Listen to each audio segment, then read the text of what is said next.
Welcome to the future of XYZ. Today, we are going to be speaking about a very relevant topic, the future of controversy.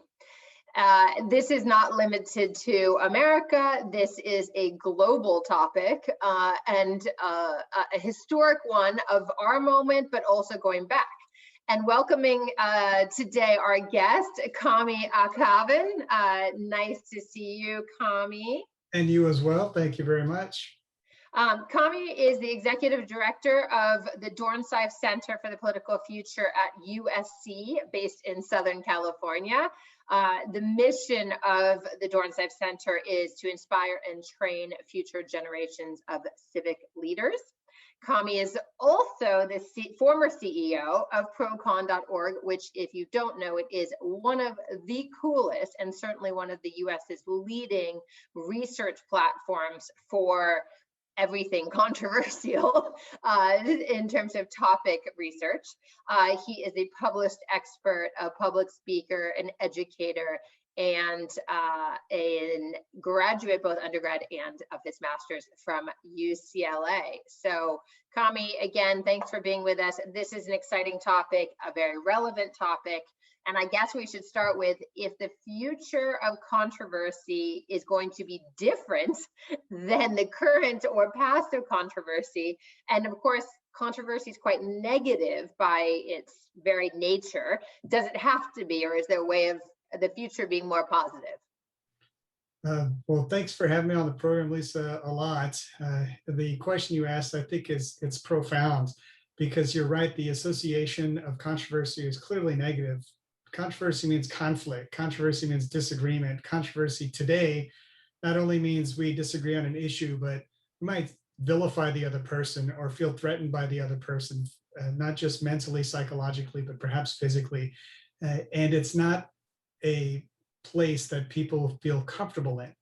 And yet, we live in a democracy, and the point of a democracy is to have ideas conflict and clash so that we can compromise, cooperate, come up with the best possible pragmatic solutions to govern ourselves.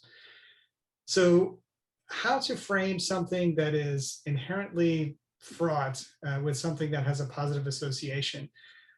It's something that I did and have been doing for probably 25 years. And I'll give a quick example. When I ran procon.org, like you said, we were the nation's largest source of pro and con information on controversial issues, about 100 different issues. We had an audience of 20 to 25 million people a year.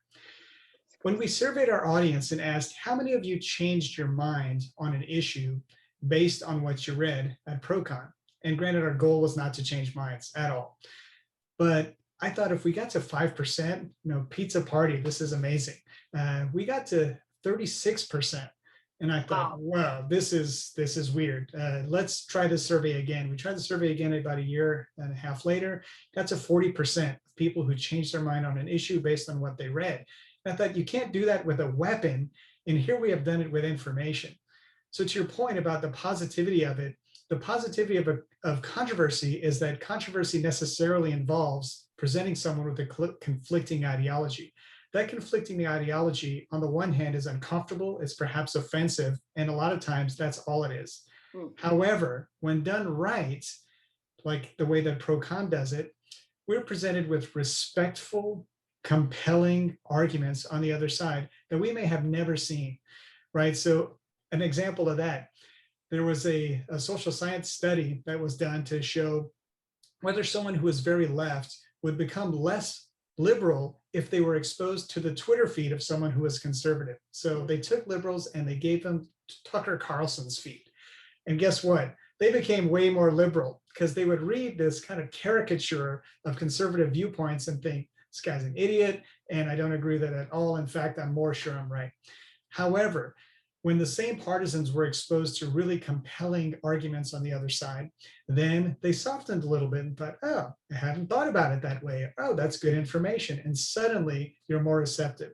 The reason Procon was successful to get to that 36% or 40% number, it's because of one big factor that you know so well, Lisa. It is the ability to listen. So when people came to the site, they might think, I am strongly against the death penalty. And all their anti-death penalty thoughts and arguments are presented there better than they could ever make them, right? Better sources, stated in a better way, shorter, just it has more punch. They're just better arguments. So they feel like that's it. That's better than I could ever say it. But then what's right there on the other side of the page is equally powerful arguments on the other side. So once they feel heard, then they will listen to the other side. But if that did not happen, they would never, ever, ever consider listening to the other side in a respectful, intelligent way. So to me, that's what the future of controversy, to put a positive spin on it, is that it is an opportunity. However, we have to use that opportunity well and not just present these caricatures, straw man versions, ridiculous arguments. No, you have to come in with an intent as a listener to understand the other side. And once the other side feels heard, now you can present your arguments in a thoughtful, compelling way. It's so well said, and thank you for that data. I'm pretty blown away myself, honestly. Like 37 to 40% of people who have changed their opinion based on having, I mean, what you're talking about there is the listening, obviously, feeling heard, feeling seen, but also there's a critical thinking element to this, right? It's one thing, we talk a lot about empathy these days, and I actually have a client at the moment, and we've been talking about what the future children and future generations are going to require for an exponentially changing world. And I posted an article that some research Mattel had done recently about empathy. Parents everywhere feel like empathy is something really important, like true diversity and inclusion.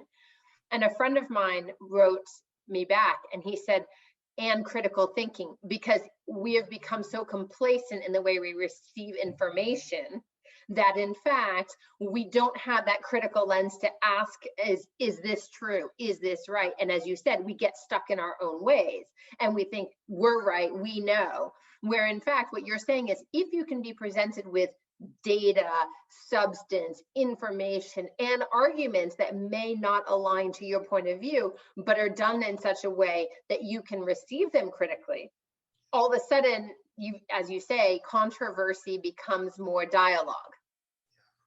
It's such a good point. I'm so glad you made it, because I think that's absolutely right. Critical thinking, you'll hear educators say it is the #1 most important educational skill you can get from K-12, right? And if you ask employers, and this has been done in many different surveys and studies, #1 skill that we need for a vibrant future economy is the skill of critical thinking. We don't know what the jobs of tomorrow will breed. We don't know what the challenges and problems of the future will be. We just need to be able to adapt, adjust, and lean in with American ingenuity and use our levers of capitalism to sort of advance those good causes. So it's something essential, and yet where is it being taught, right? And not only is it, I'll tell you the good news, it is being taught now by the National Math and Science Initiative, National Council for Teachers of English, and the National Council for the Social Studies. All three of these major educational bodies have put critical thinking at a core of their efforts, as has the Common Core curricula. Yep. Though that's the good news. It's kind of like cavalry's coming over the hill. There's an effort to teach critical thinking.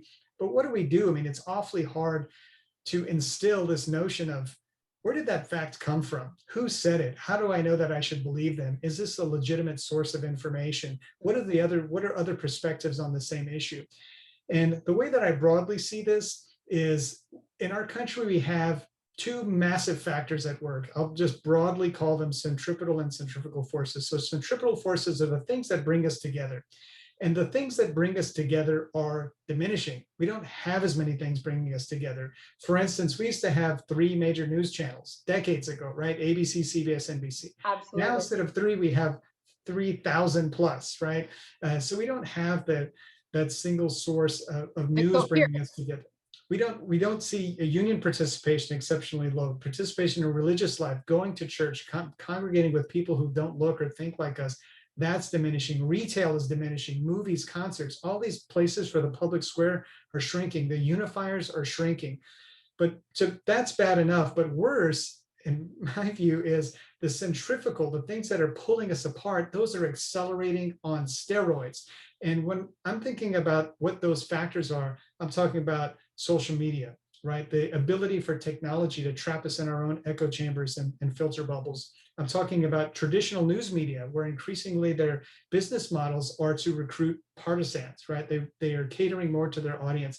I'm talking about things like gerrymandering that's partisan redistricting that's happening in a state by state by state basis. I'm talking about things like just the congressional schedule, right? Just instead of politicians living in DC and having their spouses and children go to the same schools and interact. No, now they fly in, they're there for 3 days, boom, they're out, right? And then we've seen the increase of money and its influence in politics, right? So they're literally fundraising, literally, I'm not joking about this, 50% of the time. Completely. I actually heard Olympia Snowe speak about this, the former senator from Maine speak about it a couple years ago. And I always, I won't get into my feelings, but she talked about this very thing actually as concerns Congress a lot. She said, we used to socialize. We used to go to cocktail parties together. Our kids used to go to the same schools. So we were together. And now there's no reaching across the aisle because we don't know each other, right? And it just validates, not that your point needed validating, but it really resonated with me at the time, and you're reinforcing it again. And it's gotten even worse in the, say, let's say 6 or 7 years since I had that, heard from her live. Absolutely right. And the trend lines are going that way, right? So the unifiers are going away. The things that drive us apart are increasing. And we're doing it too, right? It's the forces that are being imposed on us structurally, but also, look, if you move to a new town, we're going to find neighborhoods that kind of reflect our values. That's normal. We're going to move to a neighborhood that has pickup trucks with gun racks, or you're going to move to a neighborhood with plug-in Priuses, right? So it's going to reflect our values, and we're self-sorting ourselves because of that. So when I look at the centrifugal forces that are, far outside of our control, I feel like it is harder than ever to be an informed citizen, an active participant in our democracy today, because the deck is stacked against us. We have to have extra effort, extra intentionality in order to just be informed citizens. And so that is our burden, right? That is our burden. It's not our fault that it's this way. It's not. But that is the world that we live in. So what are we going to do about that? It's a choice, right? I mean, we have to make some choices. And I think, you mentioned about social media, and I want to touch on it for a second, because social media is, while it gets the rap that it deserves of allowing us into our own echo chambers, right? It also has certain power of reach. I mean, you think about Clubhouse now in the Middle East, and, allowing disparate voices. Of course, we'll see where that goes. I mean, we saw the same thing with Twitter and, the Arab Spring years ago. And so we'll see.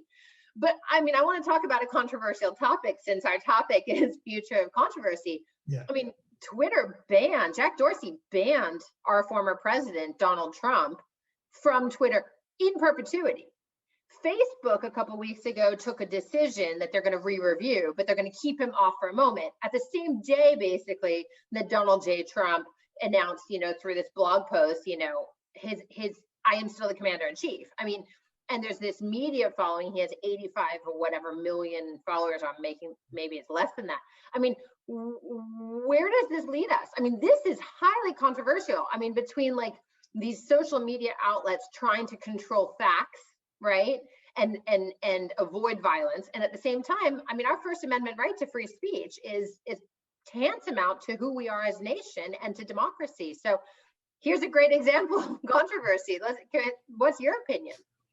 Yeah, well, I think you can think about it fundamentally in two different ways. Is the answer to bad speech to cancel bad speech, or is the answer to bad speech more good speech, right? And so is it buyer beware? It's up to us as the consumers of information to bear that burden, and for us to figure out what's good, what's bad. We can decide for ourselves.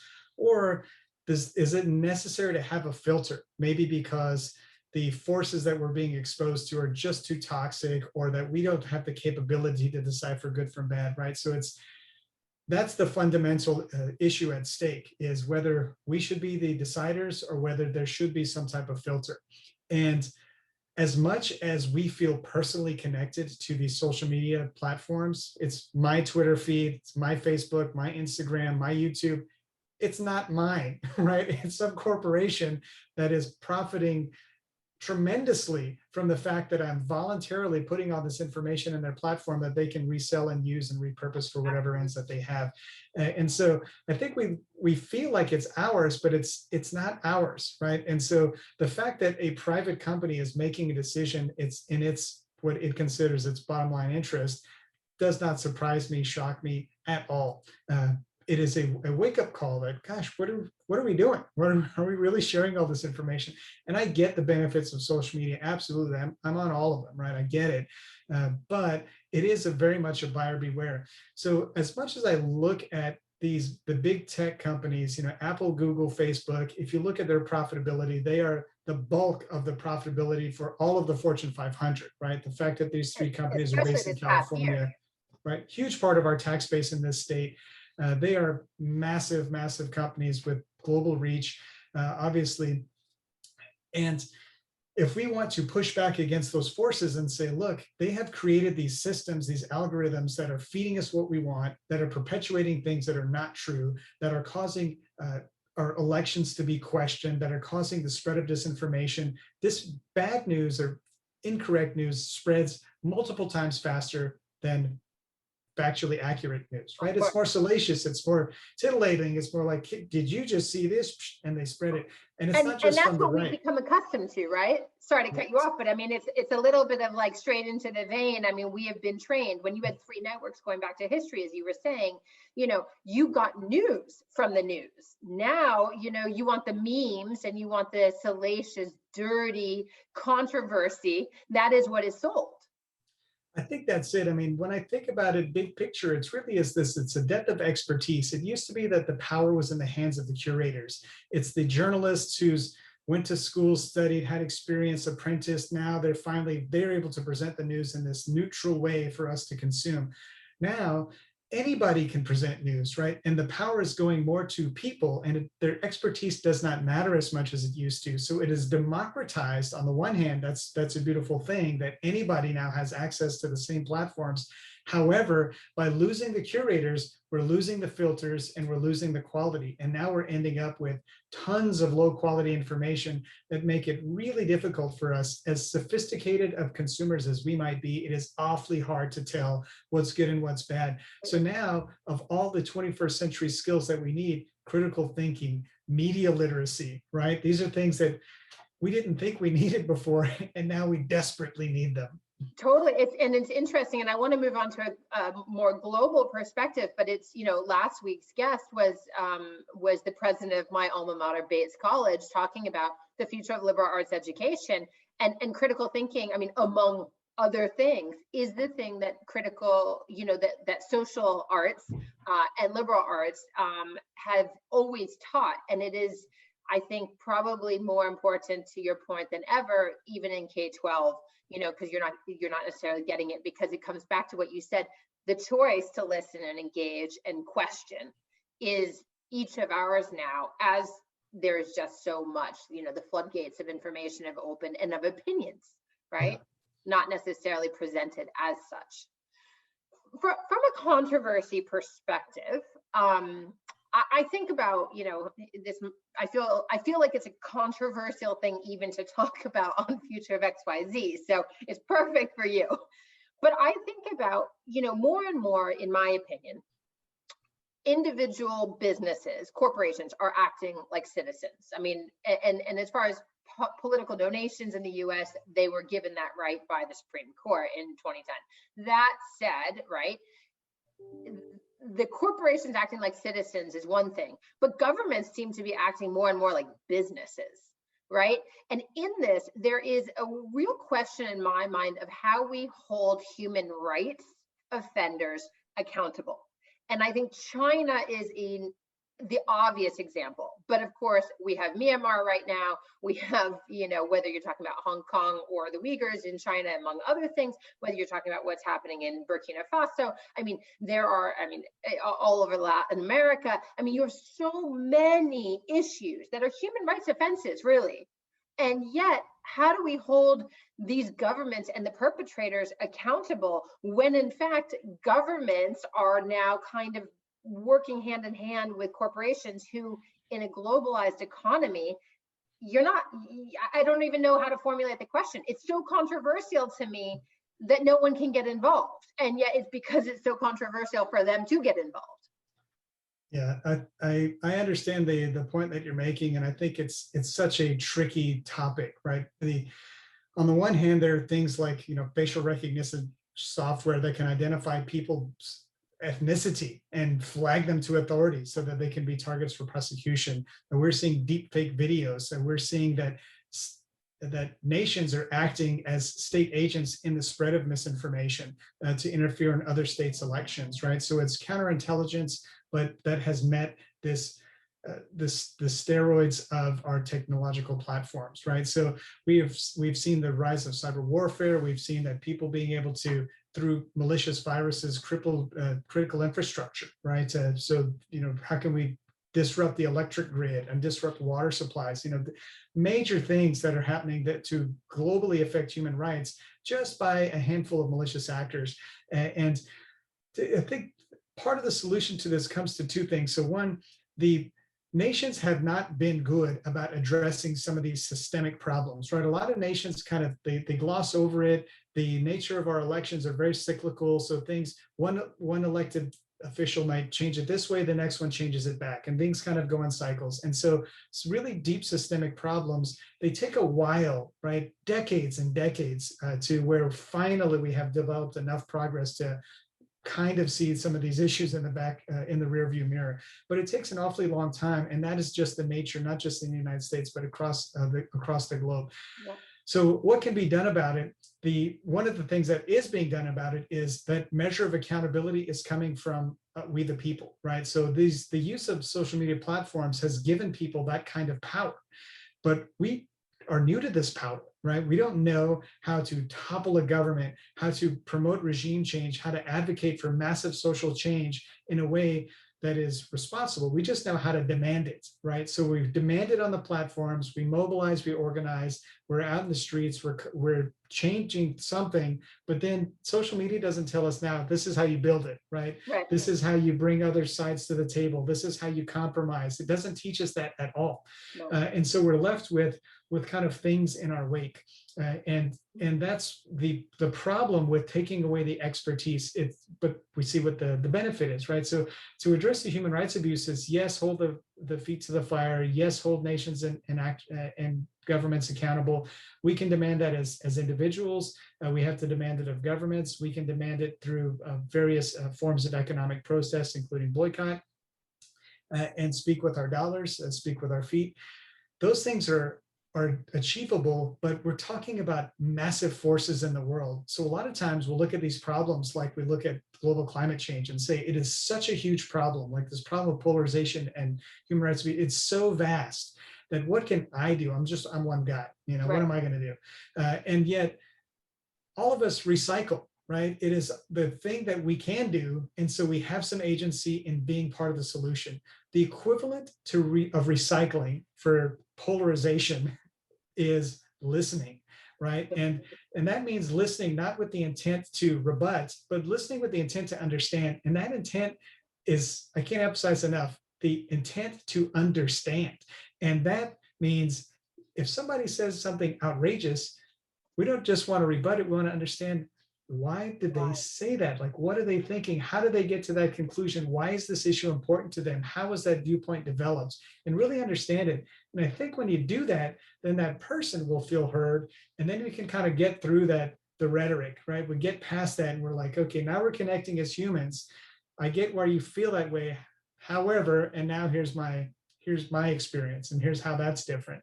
So we have to do that kind of emotional recycling equivalent through the act of listening and through forcefully exposing ourselves to opposing ideologies, right? And it's something where our technologies do not do. We have to actively go seek it out. Use sites like Procon. There's plenty of other organizations out there that do that. We need those people in our social media feeds who we don't agree with, embrace those people, right? Because if you don't like their comments and add yourself to their comments, their voices will disappear from our feeds, and you might think, oh, what a relief, that's better. But we're also cutting off our own education. We're cutting off our understanding of our society, and we don't want to do that. We want to be well informed to at least understand how other people think. So I think that intentional exposure is so important to do. The listening is so important to do. And I think slowing down our thinking, so where we don't just react, pause, reflect, then respond. We'll have a very different response, even just by waiting seconds, Right. It's the Daniel Kahneman book, Thinking Fast, Thinking Slow, right? That's exactly what I'm thinking about. Yes. We have to slow down enough so that we're not defaulting to our natural biases. 100%. Yeah. And I think another one is being generous in interpretation. That's hard to do. And I'll leave you with the last one. It's a concept I call superordination. And that doesn't necessarily mean we have to try to find common ground. It means that we recognize we already have common ground. And so, for instance, if you like the New York Yankees and I like the LA Dodgers, we'll say, hey, we both like baseball. But if you like baseball and I like football, we say, hey, we like sports. And if you like sports and I like politics, we're like, oh, hey, we like competition. It's awesome. It's the lowest common denominator turned on its head. It's basically saying lowest common denominator is actually a positive. It is actually what's the word? The cure for controversy. That's right. Yes, we are all in the same in-group, whether we know it or not. It's a matter of recognizing that. And that's what this exercise is all about. We find out that a lot of these differences that we feel with other people, these things that anger us around controversy, at the end of our lives, those things matter very little. It doesn't matter if you disagree with me on China tariff policy. Who cares? We get along, we'll have a beer, we'll glass of wine, we'll have fun, we'll have a few laughs. That's what matters. And that's why I think these differences become unnecessarily polarizing. And that's something that we can do if we listen with the intent to understand. Kami, I mean, we're going to take this offline because you know I love speaking with you, and I think this is such a fascinating topic. And thank you for sharing your expertise on this topic on Future of XYZ this week. It's really a pleasure and so much food for thought, as well as actionable things we can do. And I know that I have work to do. We all do, and it's okay. We'll work on it together. I like that. Well, thank you for joining us on Future of XYZ. And anyone who's listening, please obviously subscribe if you don't already on YouTube, Spotify, Apple, or wherever you get your podcasts, and follow on Instagram to stay up to date. Thank you again, Kami, for joining us on the Future of Controversy. My pleasure. Thanks, Lisa. We'll talk soon.